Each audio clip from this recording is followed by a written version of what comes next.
Hey everyone, Ryan Lindner here to help with your personal development ninja skills in your career and your life. And I'm going to talk briefly today about the real reason why you didn't get the job and what you need to know about the process before you have a pity party or go to loser town. In other words, you have that negative self-talk about how you weren't enough and this always happens to you. There's a couple things you need to know about why you didn't get the job. So number one, you never want to assume anything. You just don't know. A lot of companies, they actually prefer to hire from within. So they may have had somebody already in line internally, and a lot of these companies actually do external job posts just to check the box, just because it's part of their process, or they're curious to see what's out there. But they already know someone, and people they know, they're always going to beat people they don't know, right? So you just don't know. And you also don't know how you stack up against the competition. Say there are 500 candidates, and you were number 2. Wouldn't you feel better? Isn't being number 2 better than being 435 out of 500, right? Wouldn't you feel better about yourself? You still don't get the job. After all, salutatorian still isn't valedictorian, but there's no shame in being number 2. So you just don't want to have that pity party quite yet because you just don't know. So you don't want to make any assumptions. And also, let's suppose that the timing was terrible. This occurs when you apply, say, at the end of a hiring cycle. So applying for a job is kind of like dating, right?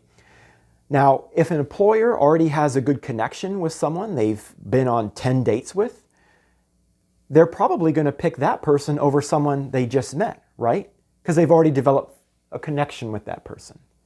So maybe you applied at the end of that hiring cycle, and again, they've already had 10 interviews and they already like somebody. It doesn't matter how good you are. You're still a stranger and they've already kind of like somebody else. So just keep in mind, no assumptions. You just don't know. So what you want to do is you want to devour any feedback you can possibly get. You have nothing to lose. Ask the recruiter. When you get a rejection, see if you can reply, see if you can ask somebody. What I like to do sometimes is I recommend to clients, you can get plenty of feedback during the interview itself. So, maybe at the end of the interview, you can get feedback with certain lines of questioning. You can also get feedback from nonverbals, in other words, body language. Let's say you give an answer and you are really perceptive of body language. You can tell if, by the way the interviewer behaves, hey, maybe my answer wasn't so good, and maybe I threw up some red flags. Normally, you can feel throughout the interview process, you can kind of get a feel for how you're doing.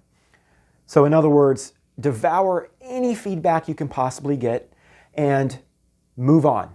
You drop it. You interview, you do the best you can, you prepare for it ahead of time, and each interview is a redo. So you take whatever feedback you get and you reinvent yourself for the next time. You ask better questions, you learn from it, and you move on. But again, you never want to assume because you just don't know. I can't tell you how many times I've worked with clients who thought maybe they had the interview in the bag or they did really well, or the opposite, they thought they did terribly and they were surprised of the outcome. You just don't know. Timing is everything, impressions are everything, and I encourage you to check out my other videos where I go over a lot of these little things during the interview in the resume process that might help. So hopefully this video helps you a little bit. I just don't want you to have any pity parties, and you need to understand that the reason they didn't pick you is because, without saying, they picked somebody else. But you need to know that there's any variety of reasons they did that you may not be aware of. So keep honing on your skills and developing, and just say next. So hopefully you like this video. If you did, please feel free to like and subscribe. Also, if you have suggestions for future videos, anything that might be helpful for you, please leave that in the comments. And until next time.